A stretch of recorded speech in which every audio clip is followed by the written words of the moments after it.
Chapter 13. A meeting of hearts. A meeting of hearts. Falsehood has an infinity of combinations, but truth has only one mode of being, quoth Jean-Jacques Rousseau. As Mac neared the cabin, he could smell scones or muffins or something wonderful. It might have been only an hour since lunch due to Sarayu's time-dimensional thingy, but he felt like he hadn't eaten in hours. Even if he had been blind, he would have no trouble finding his way to the kitchen. But when he came to the back door, he was surprised and disappointed to discover the place empty. "Anyone here?" he called. "I'm on the porch, Mac," came her voice through the open window. "Grab yourself something to drink and come join me." Mac poured himself some coffee and walked out on the front porch. Papa was reclining on an old Adirondack chair, eyes closed, soaking in the sun. "What's this?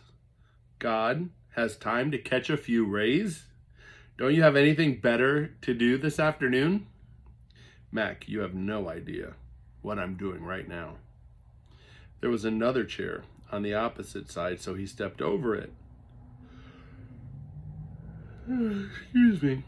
And as he sat down, she opened one eye. Between them on a small end table sat a tray full of rich-looking pastry with fresh butter and an array of jams and jellies. "Wow, this smells great," he exclaimed.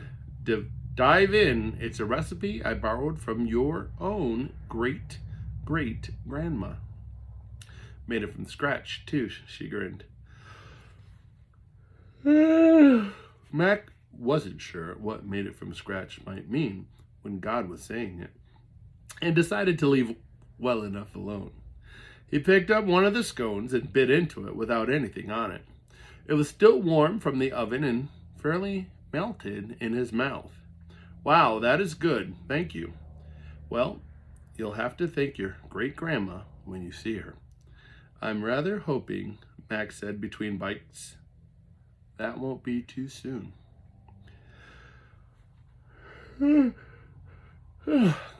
"Wouldn't you like to know?" Papa said with a playful wink, and then closed her eyes again. As Mac ate another scone, he groped for the courage to speak his heart. "Papa?" he asked, and for the first time calling God Papa didn't seem awkward to him. "Yes, Mac," she answered as her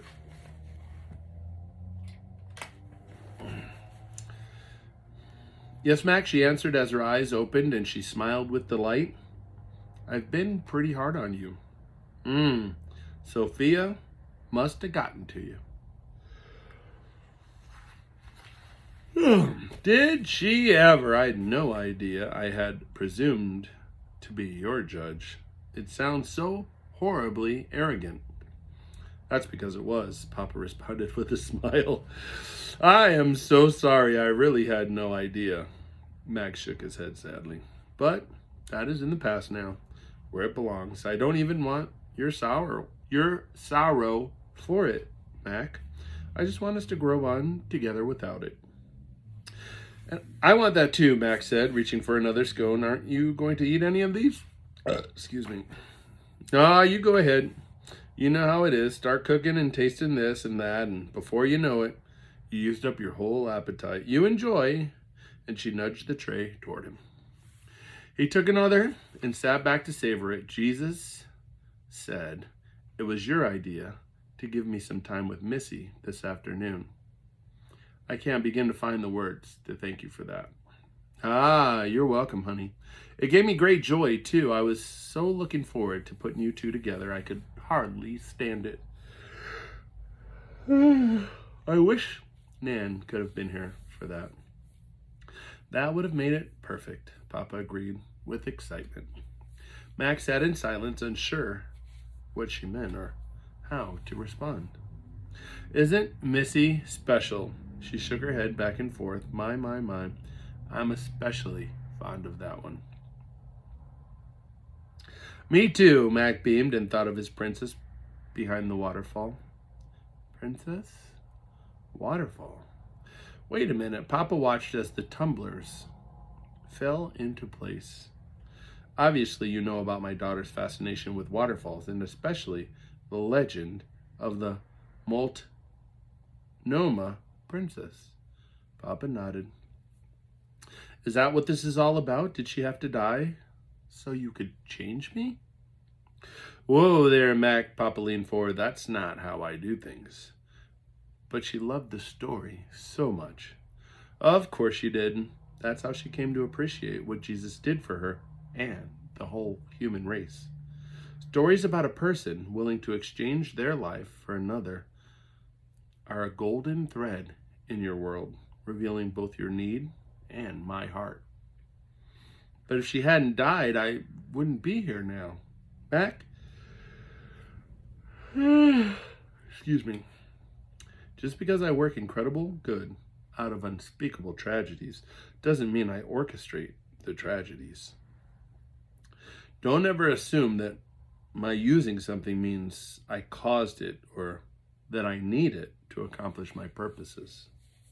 That will only lead you to false notions about me.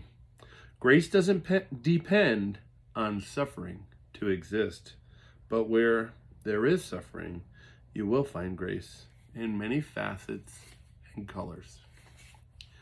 Actually, that's a relief. I couldn't bear to think that my pain might have cut short her life.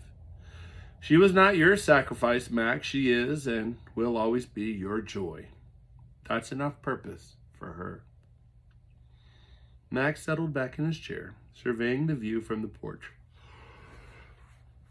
I feel so full. Well, you've eaten most of the scones. That's not what I meant, he laughed, and you know it. The world just looks 1,000 times brighter, and I feel 1,000 times lighter. You are, Mac. It's not easy being the judge of the entire world. Papa's smile reassured Mac that this new ground was safe. Or judging you, he added. I was quite a mess, worse off than I thought. I have totally misunderstood who you are in my life. Not totally, Mac. We've had some wonderful moments too, so let's not make more of it than it is. But I always liked Jesus better than you. He seemed so gracious, and you seem so mean. Sad, isn't it? He came to show people who I am, and most folks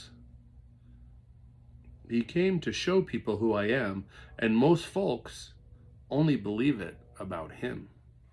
They still play us off like good cop, bad cop most of the time, especially the religious folk.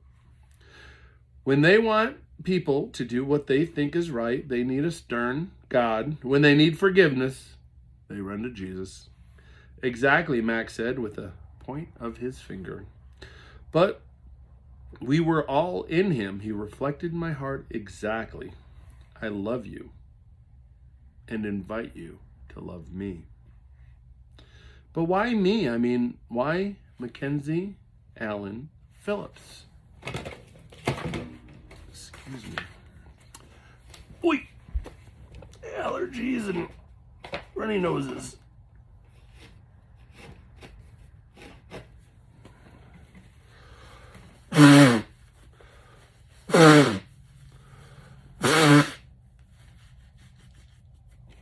Excuse me.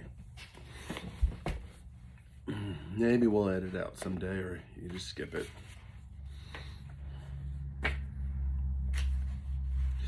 Why do you love someone who's such a screw-up? After all the things I felt in my heart toward you and all the accusations I've made, why would you even bother to keep trying to get through to me?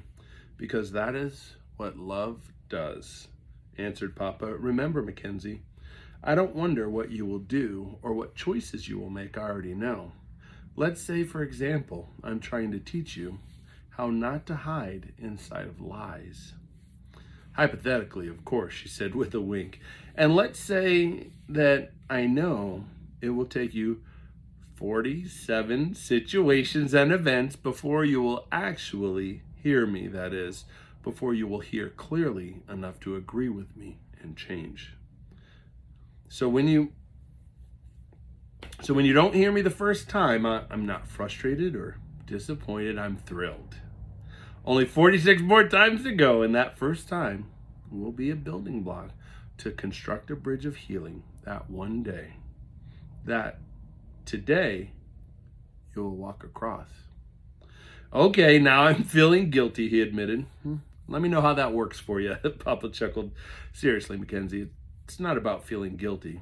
Guilt'll never help you find freedom in me. The best it can do is make you try harder to conform to some ethic on the outside. I'm about the inside. But what you said, about hiding inside lies, I guess I've done that one way or another most of my life. Honey, you're a survivor. No shame in that. Your daddy hurt you, something fierce. Life hurt you. Lies are one of the easiest places for survivors to run. It gives you a sense of safety, a place where you only have to depend on yourself. But it's a dark place, isn't it? So dark, Mac muttered with a shake of his head. But are you willing to give up the power and safety it promises you? That's the question. What do you mean? Asked Mac, looking up at her. Lies are a little fortress. Inside them, you can feel safe and powerful. Through your little fortress of lies, you try to run your life and manipulate others. But the fortress needs walls, so you build some. These are the justifications for your lies, like you're doing this to protect someone you love or to keep them from feeling pain. Whatever works, just so you feel okay about the lies. But the reason I didn't tell Nan about the note was because it would have caused her so much hurt. See, there you go, Mackenzie, justifying yourself. What you said is a bold-faced lie, but you can't see it. She leaned forward. Do you want me to tell you what the truth is? Mac knew Papa was going deep, and somewhere inside, he was both relieved to be talking about this and tempted to almost laugh out loud. He was no longer embarrassed by it. No! He drew his answer out slowly and smirked up at her. But go ahead anyway. She smiled back and then grew serious. The truth is, Mac, the real reason you did not tell Nan was not because you were trying to save her from pain. The real reason is that you were afraid of having to deal with the emotions you might encounter, both from her and in yourself. Emotions scare you, Mac. You lied to protect yourself, not her. He sat back. Papa was absolutely right. And furthermore, she continued, such a lie is unloving. In the name of caring about her, your lie became an inhibitor in your relationship with her and in your relationship with me. If you had told her, maybe she would be here with us now. Papa's words hit Mac like a punch in the stomach. You wanted her to come too? That was your decision and hers, if she had ever been given the chance to make it. The point is, Mac, you don't know what would have happened because you were so busy protecting Nan. And again, he was floundering in guilt. So what do I do now? You tell her, Mackenzie, you face the fear of coming out of the dark and tell her and ask for her forgiveness. And you let her forgiveness heal you. Ask her to pray for you, Mac. Charles's foot disconnected. Take the risks of honesty. When you mess up again, ask her for forgiveness again. It's a process, honey. and life is real enough without having to be obscured by lies. And remember, I am bigger than your lies. I can work beyond them, but that doesn't make them right and doesn't stop the damage they do or the hurt they cause others. What if she doesn't forgive me? Mac knew that this was indeed a very deep fear that he lived with. It felt safer to continue to throw new lies on the growing pile of old ones. Ah, that is the risk of faith, Mac. Faith does not grow in the house of certainty. I'm not here to tell you that Nan will forgive you. Perhaps she won't or can't. But my life inside of you will appropriate risk and uncertainty to transform you by your own choices into a truth teller. And that will be a miracle greater than raising the dead. Mac sat back and let her words sink in. Will you please forgive me? Mac finally offered. Did that a long time ago, Mac. If you don't believe me, ask Jesus. He was there. Mac took a sip of his coffee, surprised to find that it was still as hot as when he first sat down. But I've tried pretty hard to lock you out of my life. People are tenacious when it comes to the treasure of their imaginary independence. They hoard and hold their sickness with a firm grip. They find their identity and worth in their brokenness and guard it with every ounce of strength they have. No wonder grace has such little attraction. In that sense, you have tried to lock the door of your heart from the inside. But I didn't succeed. That's because my love is a lot bigger than your stupidity, Papa said with a wink. I used your choices to work perfectly into my purposes. There are many folks like you, Mackenzie, who end up locking themselves into a very small place with a monster that will ultimately betray them. That will not feel or deliver what they thought it would. Imprisoned with such a terror, they once again have the opportunity to return to me. The very treasure they trusted in will become their undoing. So you use pain to force people back to you. It was obvious Mac didn't approve. Papa leaned forward and gently touched Mac's hand. Honey, I also forgave you for even thinking I could be that way.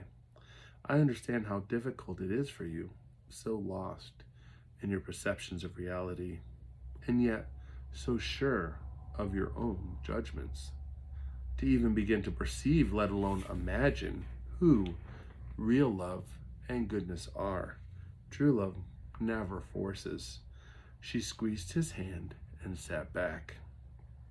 But if I understand what you're saying, the consequences of our selfishness are part of the process that brings us to the end of our delusions and helps us find you. Is that why you don't stop every evil? Is that why you didn't warn me that Missy was in danger or help us find her? The accusing tone was no longer in Mac's voice. If only it were that simple, Mackenzie. Nobody knows what horrors I have saved the world from, because people can't see what never happened. All evil flows from independence.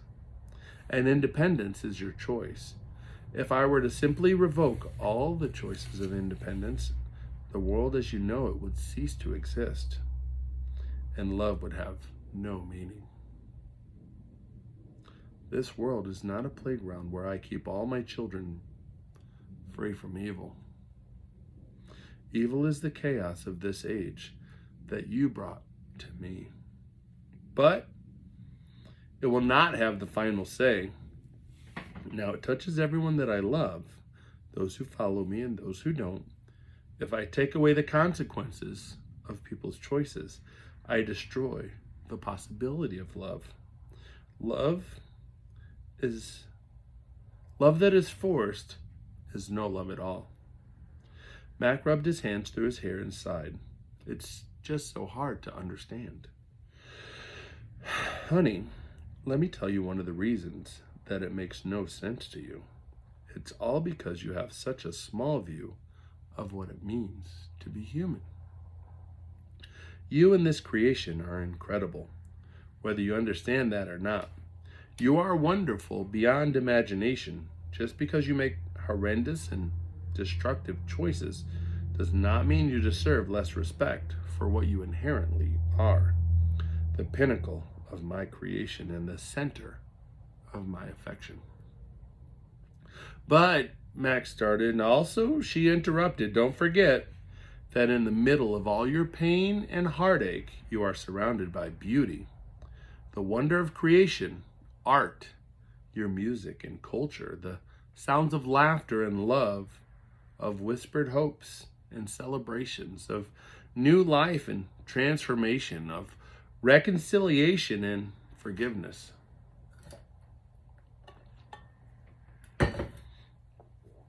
These are the results of your choices, and every choice matters, even the hidden ones. So whose choices should we countermand, Mackenzie? Perhaps I should never have created. Perhaps Adam should have been stopped before he chose independence. What about your choice to have another daughter, or your father's choice to beat his son? You demand your independence, but then complain that I actually love you enough to give it to you. Max smiled. I've heard that before. Papa smiled back and reached for a piece of pastry. I told you, Sophia got to you. Mackenzie, my purposes are not for my comfort or yours. My purposes are always and only an expression of love. I purpose to work out of death. I purpose to work life out of death, to bring freedom out of brokenness and turn darkness into light. What you see as chaos, I see as a fractal. All things must unfold, even though it puts all those I love in the midst of a world of horrible tragedies. Even the one closest to me. You're talking about Jesus, aren't you? Mac asked softly. Yep, I love that boy. Papa looked away and shook her head. Everything about him, you know. One day, you folk will understand what he gave up. There are just no words. Mac could feel his own emotions welling up. Something touched him deeply as he watched Papa talk about her son. He hesitated to ask, but finally broke into the silence. Papa, can you help me understand something? What exactly did Jesus accomplish by dying? She was still looking out into the forest. Oh, she waved her hand. Nothing much. Just the substance of everything that love purposed from before the foundations of creation. Papa stated matter-of-factly, then turned and smiled. Wow, that's a pretty broad brush. Could you bring it down a few notches? Asked Mac rather boldly, or so he thought after the words had left his mouth. Papa, instead of being upset, beamed at him. My, but aren't you getting uppity and all? Give a man an inch and he thinks he's a ruler. He returned the grin, but his mouth was full, and he didn't say anything. Like I said, everything is about him. Creation and his story are all about Jesus. He is the very center of our purpose, and in him, we are now fully human. So our purpose and your destiny are forever linked. You might say that we have put all our eggs in the one human basket. There's no plan B. Seems pretty risky, Max surmised. Maybe for you, but not for me. There has never been a question that what I wanted from the beginning, I will get. Papa sat forward and crossed her arms on the table. Honey, you asked me what Jesus accomplished on the cross. So now listen to me carefully. Through his death and resurrection. I am now fully reconciled to the world. The whole world? You mean those who believe in you, right? The whole world, Mac. All I am telling you is that reconciliation is a two-way street, and I have done my part totally, completely, finally. It is not the nature of love to force a relationship, but it is the nature of love to open the way. All at that, Papa stood up and gathered the dishes to take into the kitchen. Max shook his head and looked up. So I don't really understand reconciliation, and I'm really scared of emotions. Is that about it? Papa didn't answer immediately, but shook her head as she turned and walked away in the direction of the kitchen. Mac overheard her grunt and mutter, as if only to herself.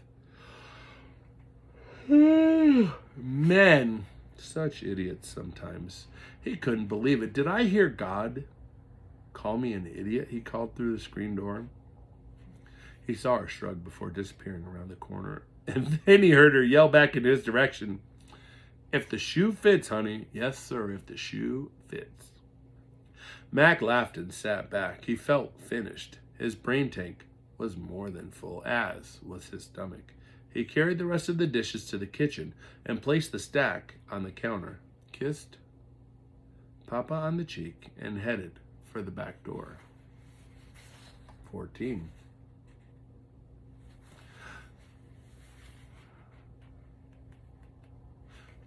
It's a short one. Verbs and other freedoms. God is a verb, saith Buckminster Fuller. Excuse me. Max stepped outside into the mid-afternoon sun. He felt an odd mixture of being wrung out like a rag and yet exhilaratingly alive. What an incredible day this has been, and it was barely half over. For a moment, he stood undecided before wandering down to the lake.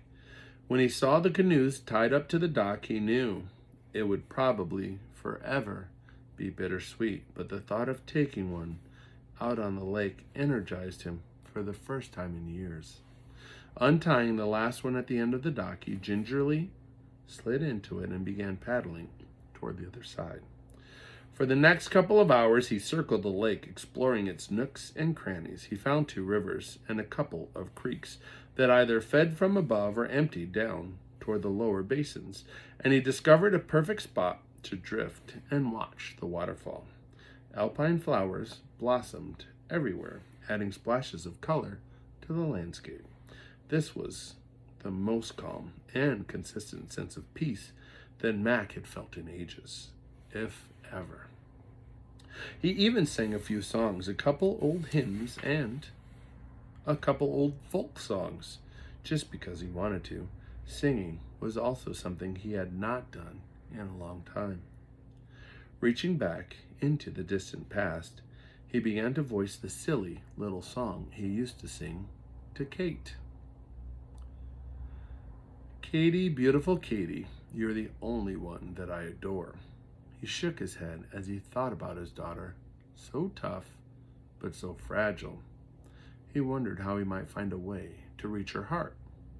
He was no longer surprised how easily tears could come to his eyes. At one point, he turned to watch eddies and whirls made by the oar blade in stern. When he turned back, Sarayu was sitting on the prow looking at him. Her sudden presence made him jump.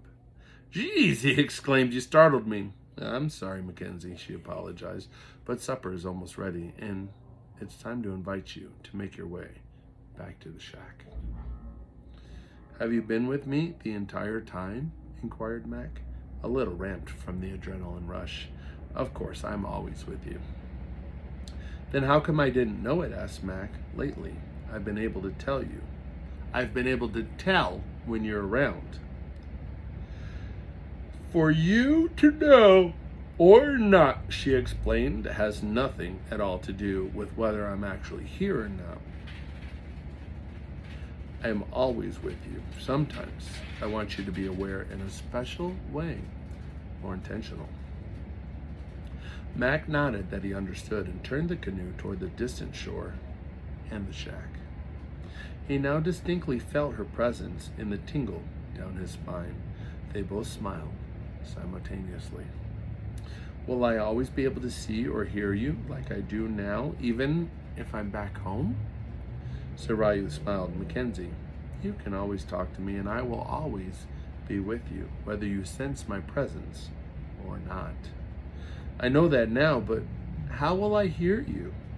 You will learn to hear my thoughts in yours, Mackenzie, she reassured him. Will it be clear? What if I confuse you with another voice? What if I make mistakes? Sarayu laughed, the sound like tumbling water only set to music. Of course you will make mistakes. Everybody makes mistakes. But you will begin to better recognize my voice as we continue to grow our relationship. I don't want to make mistakes, Mac grunted. Oh, Mackenzie, responded Sarayu. Mistakes are a part of life. And Papa works his purpose in them too. She was amused, and Mac couldn't help but grin back. He could see her point well enough. This is so different from everything I've known, Sarayu. Don't get me wrong. I love what you all have given me this weekend, but I have no idea how I go back to my life. Somehow it seemed easier to live with God when I thought of him as the demanding taskmaster, or even to cope with the loneliness of the great sadness. You think so? She asked. Really? At least then I seemed to have things under control. Seemed is the right word. What did it get you? The great sadness and more pain than you could bear. Pain that spilled over, even on those you care for the most. According to Papa, that's because I'm scared of emotions, he disclosed. Sarayu laughed outside. I thought that little interchange was hilarious. I'm afraid of emotions, Mac admitted, a bit perturbed that she seemed to make light of it. I don't like how they feel. I've hurt others with them, and I can't trust them at all. Did you create all of them, or only the good ones? Mackenzie, Sarayu seemed to rise up into the air. He still had a difficult time looking right at her, but with the late afternoon sun reflecting off the water, it was even worse. Emotions are the colors of the soul. They are spectacular and incredible. When you don't feel it, the world becomes dull and colorless. Just think how the great sadness reduced the range of color in your life down to monotones and flat grays and blacks. So help me understand them, pleaded Mac. Not much to understand, actually. They just are. They are neither good nor bad. They just exist. Here is something that will help you sort this out in your mind, Mackenzie. Paradigms power perception, and perceptions power emotions. Most emotions are responses to perception. What you think is true about a given situation, if your perception is false, then your emotional response to it will be false too. So check your perceptions, and beyond that, check the truthfulness of your paradigms, what you believe. Just because you believe something firmly doesn't make it true. Be willing to re-examine what you believe. The more you live in the truth, the more your emotions will help you see clearly. But even then, you don't want to trust them more than me. Mac allowed his oar to turn in his hands as he let it play in the water's movements. It feels like living out of relationship, you know. Trusting and talking to you is a bit more complicated than just following rules. What rules are those, Mackenzie? You know, all the things the scriptures tell us we should do. Okay, she said with some hesitation, and what might those be? You know, he answered sarcastically, about doing good things and avoiding evil, being kind to the poor, reading your Bible, praying and going to church, things like that. I see it. How's that working for you? He laughed. Well, I've never done it very well. I have moments that aren't too bad, but there's always something I'm struggling with or feeling guilty about. I just figured I needed to try harder, but I find it difficult to sustain that motivation. Mackenzie, she chided, her words flowing with affection. The Bible doesn't teach you to follow rules. It is a picture of Jesus. While words may tell you what God is like, and even what he may want from you, you cannot do any of it on your own. Life and living is in him, and in no other. My goodness, you didn't think you could live the righteousness of God on your own, did you? Oh, I thought so, sorta, he said sheepishly, but you gotta admit, rules and principles are simpler than relationships. It is true that relationships are a whole lot messier than rules, but rules will never give you answers to the deep questions of the heart, and they will never love you. Dipping his hand in the water, he played, watching the patterns his movements made. I'm realizing how few answers I have to anything. You know, you've turned me upside down or inside out or something. Mackenzie, religion is about having the right answers, and some of their answers are right. But I am about the process that takes you to the living answer. And once you get to him, he will change you from the inside. There are a lot of smart people who are able to say a lot of right things from their brain because they have been told what the right answers are, but they don't know me at all. So really, how can their answers be right? Even if they are right, if you understand my drift. She smiled at her pun. So even though they might be right, they are still wrong. I understand what you're saying. I did that for years after seminary. I had the right answers sometimes, but I didn't know you. This weekend, sharing life with you, has been far more illuminating than any of those answers. They continue to move lazily with the current. So, will I see you again? He asked hesitantly. Of course. You might see me in a piece of art, or music, or silence, or through people, or in creation, or in your joy and sorrow. My ability to communicate is limitless, living and transforming, and it will always be tuned to Papa's goodness and love. And you will hear and see me in the Bible in fresh ways. Just don't look for rules and principles. Look for a relationship, a way of coming to be with us. It still won't be the same as having you sit on the bow of my boat. No, it'll be far better than you've yet known, Mackenzie.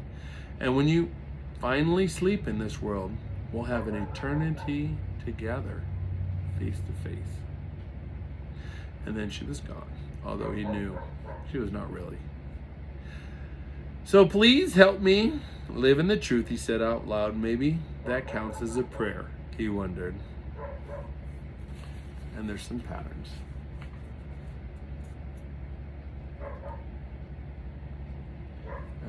I don't know or understand the meaning of the patterns. When Mac entered the cabin, he saw that Jesus and Sarayu were already there and seated around the table. Papa was busy as usual, bringing platters of wonderful smelling dishes. Again, only a few that Mac recognized. And even those, he had to look at twice to make sure there was something he was familiar with. Conspicuously absent were any greens. He headed for the bathroom to clean up, and when he returned, the other three had already begun to eat. He pulled up the fourth chair and sat down. "You don't really have to eat, do you?" he asked as he began to ladle something into his bowl that resembled a thin seafood soup with squid and fish and other more ambiguous delicacies. "We don't have to do anything," Papa stated rather strongly. "Then why do you eat?" Mac inquired. "To be with you, honey. You need to eat, so what better excuse to be together?" "Anyway, we all like to cook," added Jesus, "and I enjoy food a lot." "Nothing like a little shawmei, ugala, nipla, or kori bananche to make your taste buds happy. Follow that with some sticky toffee pudding or a tiramisu and hot tea. Yum. Doesn't get any better than that." Everyone laughed and then busily resumed passing up platters and helping themselves. As Mac ate, he listened to the banter between the three. They talked and laughed like old friends who knew one another intimately. As he thought about it, that was assuredly more true for his hosts than anyone inside or outside creation. He was envious of the carefree but respectful conversation and wondered what it would take to share that with Nan and maybe even some friends.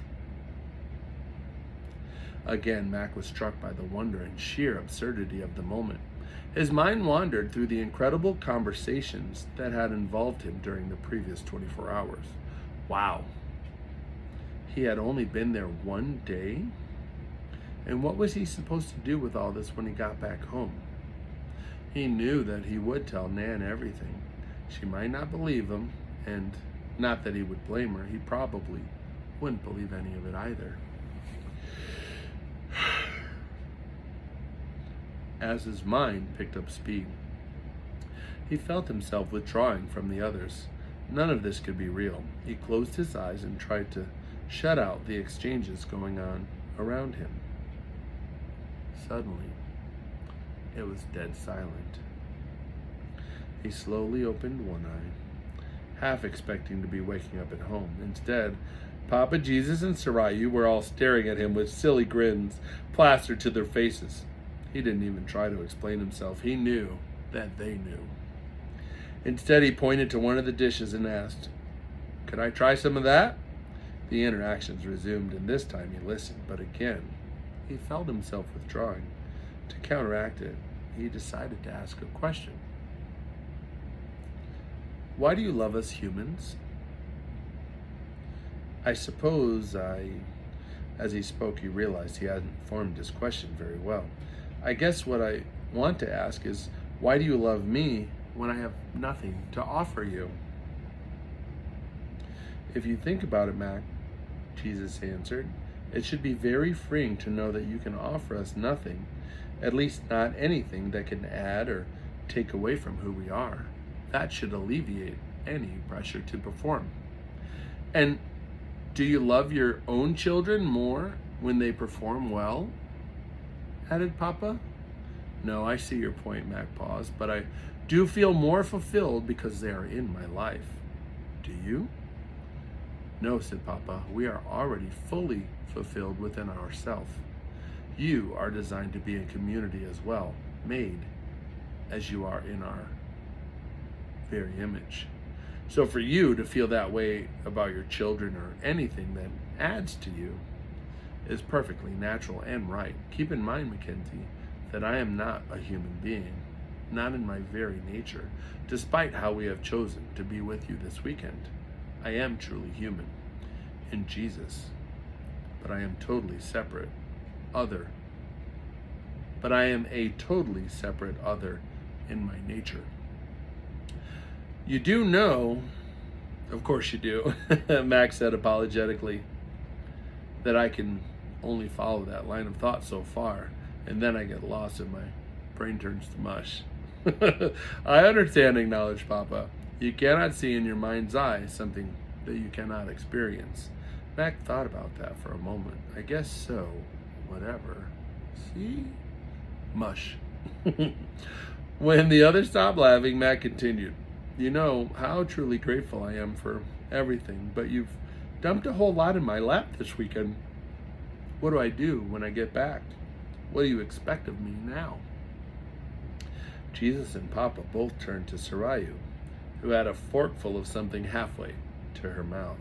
She slowly put it back down onto her plate and then answered Mac's confused look. Mac, she began, you must forgive these two. Humans have a tendency to restructure language according to their independence and need to perform.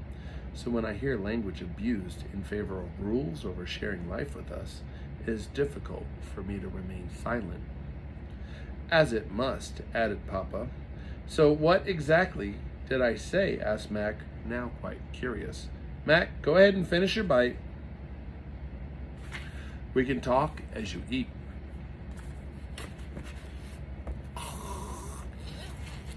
The heater kicked on.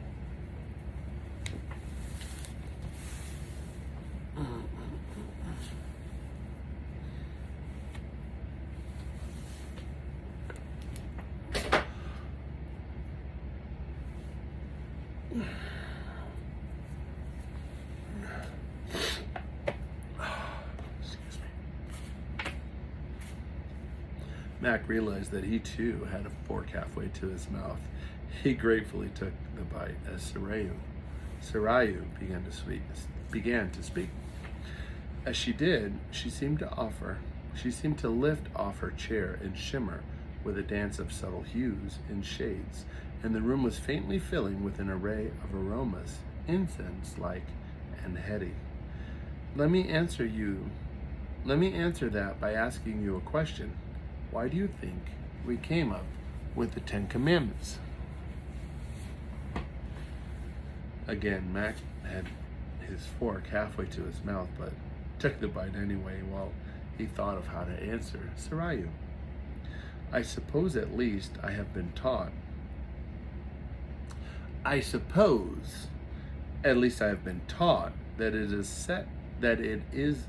it's a set of rules that you expected humans to obey in order to live righteously in your good graces. If that were true, which it is not, Sarayu countered, then how many do you think lived righteously enough to enter our good graces? Not very many, if people are like me, Mac observed. Actually, only one succeeded, Jesus. He not only obeyed the letter of the law, but fulfilled the spirit of it completely. But understand this, Mackenzie, to do that, he had to rest fully and dependently on me. Then why did you give us those commandments? Asked Mac. Actually, we wanted you to give up trying to be righteous on your own. It was a mirror to reveal just how filthy your faith gets when you live independently. But as I'm sure you know, there are many, responded Mac, who think they are made righteous by following the rules. But you can clean your face with the same mirror. But can you clean your face with the same mirror that shows you how dirty you are? There's no mercy or grace in rules, not even for one mistake. That's why Jesus fulfilled all of it for you, so that it no longer has jurisdiction over you. And the law that once contained impossible demands, thou shalt not, actually becomes a promise we fulfill in you. She was on a roll now, her countenance billowing and moving. But keep in mind that if you live your life alone and independently, the promise is empty. Jesus laid the demand of the law to rest. It no longer has any power to accuse or command. Jesus is both the promise and the fulfillment. Are you saying I don't have to follow the rules? Mac had now completely stopped eating and was concentrating on the conversation. Yes, in Jesus, you are not under any law. All things are lawful. You can't be serious. You're messing with me again, moaned Mac. Child, interrupted Papa, you ain't heard nothing yet. Mackenzie, Sarayo continued, those who are afraid of freedom are those who cannot trust us to live in them. Trying to keep the law is actually a declaration of independence, a way of keeping control. Is that why we like the law so much, to give us some control? Asked Mac. It's much worse than that, resumed Sarayu. It grants you the power to judge others and feel superior to them. You believe you are living to a higher standard than those you judge. Enforcing rules, especially in its more subtle expressions, like responsibility and expectation, is a vain attempt to create certainty out of uncertainty. And contrary to what you might think, I have a great fondness for uncertainty. Rules cannot bring freedom. They only have the power to accuse. Whoa! Max suddenly realized what Sarayu had said. Are you telling me that responsibility and expectation are just another form of rules we are no longer under? Did I hear you right? Yep, Papa interjected again. Now we're in it, Sarayu. He is all yours. Yep. Mac ignored Papa, choosing instead to concentrate on Sarayu, which was no easy task. Sarayu smiled at Papa, and then back at Mac. She began to speak slowly and deliberately.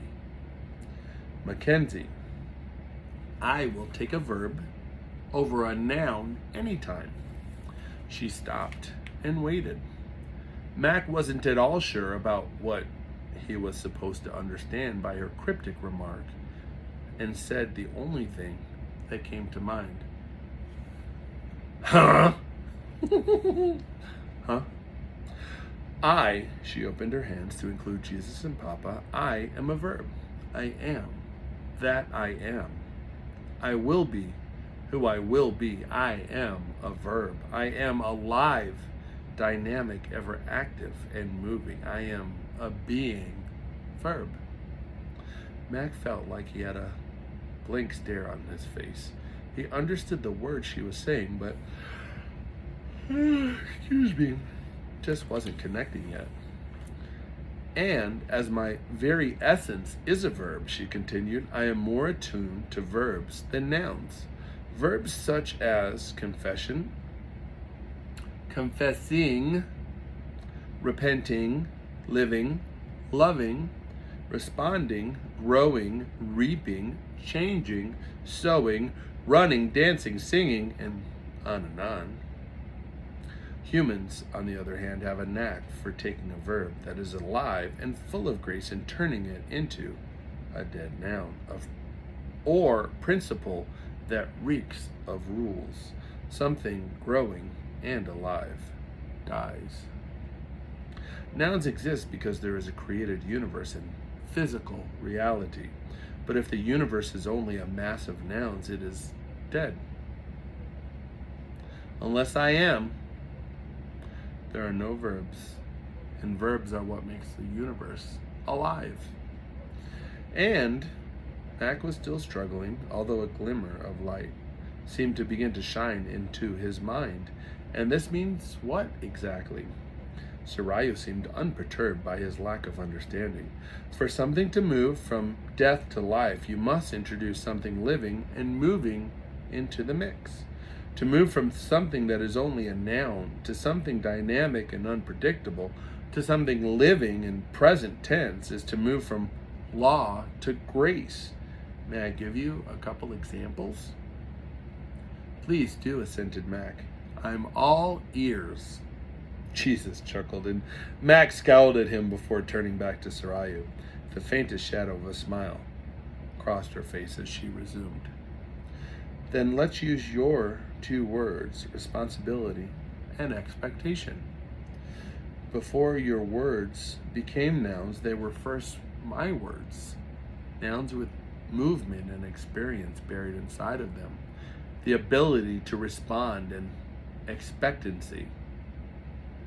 My words are alive and dynamic, full of life and possibility. Yours are dead, full of law and fear and judgment. That is why you won't find the word responsibility in the scriptures. Oh boy, Mac grimaced, beginning to see where this was going. We sure seem to use it a lot. Religion must use law to empower itself and control the people who they need in order to survive. I give you an ability to respond, and your response is to be free to love and serve in every situation, and therefore each moment is different and unique and wonderful. Because I am your ability to respond, I have to be present in you. If I simply gave you a responsibility, I would not have to be with you at all. It would now be a task to perform, an obligation to be met, or something to fail. Oh boy, Max said again without much enthusiasm. Let's use the example of friendship and how removing the element of life from a noun can drastically alter a relationship.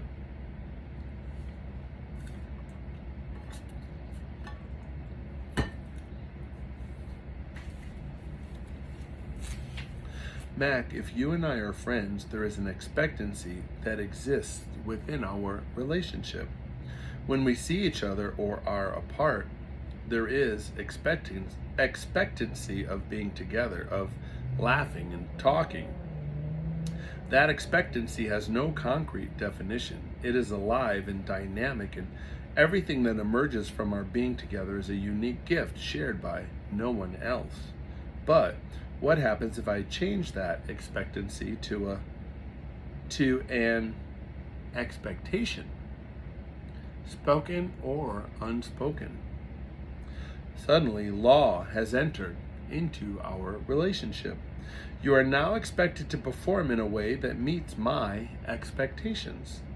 Our living friendship rapidly deteriorates into a dead thing with rules and requirements. It is no longer about you and me, but about what friends are supposed to do, or the responsibilities of a good friend.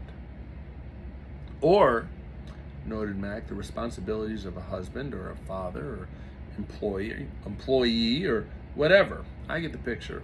I would much rather live in expectancy. As do I, mused Sirayu, but, argued Mac, if you don't have expectations and responsibilities, wouldn't everything just fall apart? Only if you are of the world, apart from me and under the law. Responsibilities and expectations are the basis of guilt and shame and judgment, and they provide the essential framework that promotes performance as the basis for identity and value. You know well what it is like to not live up to someone's expectations. Boy, do I, Mac mumbled. It's not my idea of a good time. He paused briefly, a new thought flashing through his mind. Are you saying you have no expectations of me? Papa now spoke up. Honey, I've never placed an expectation on you or anyone else.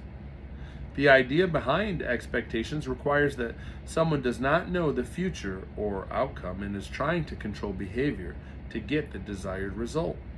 Humans try to control behavior largely through expectations. I know you and everything about you. Why would I have an expectation other than what I already know? That would be foolish, and beyond that, because I have no expectations, you never disappoint me. What? You've never been disappointed in me? Mac was trying hard to digest this. Never, Papa stated emphatically. What I do have is a constant and living expectancy in our relationship, and I give you an ability to respond to any situation and circumstance in which you find yourself. To the degree that you resort to expectations and responsibilities, to that degree you neither know me nor trust me.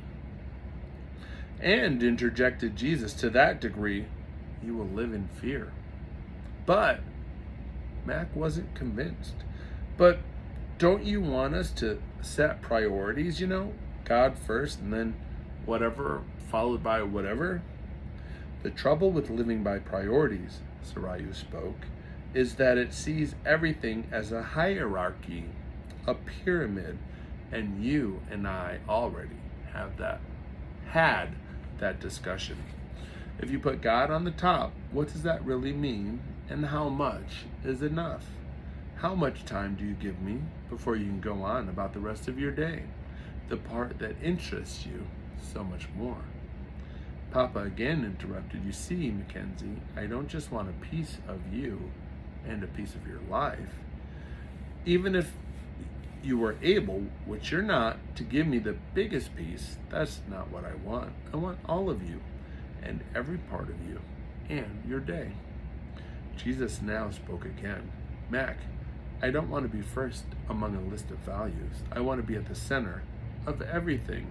When I live in you, then together we can live through everything that happens to you. Rather than a pyramid, I want to be the center of a mobile,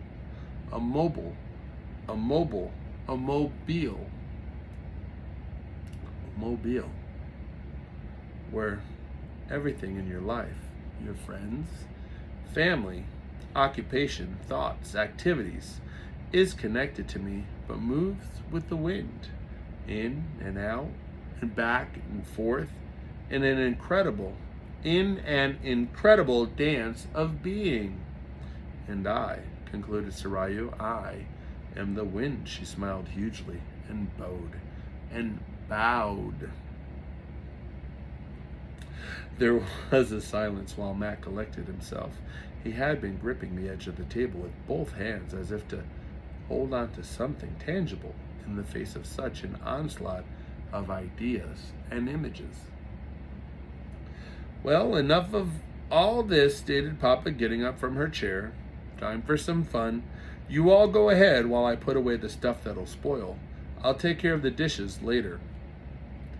What about devotion? Asked Mac. Nothing is a ritual, Mac, said Papa, picking up a few platters of food. So tonight, we are doing something different. You're going to enjoy this. As Mac stood up and turned to follow Jesus to the back door, he felt a hand on his shoulder and turned around. Sarayu was standing close, looking at him intently. Mackenzie, if you would allow me, I would like to give you a gift for this evening. May I touch your eyes and heal them just for tonight? Mac was surprised. I see well enough, don't I? Actually, Sarayu said apologetically, you see very little, even though for a human you see very well. But just for tonight, I would love you to see a bit of what we see. And by all means, Mac agreed, please touch my eyes and more if you choose. Excuse me. As she reached her hands toward him, Mac closed his eyes and leaned forward. Her touch was like ice, unexpected and exhilarating. A delicious shiver went through him, and he reached up to hold her hands to his face. There was nothing there, so he slowly began to open his eyes. 15 mañana.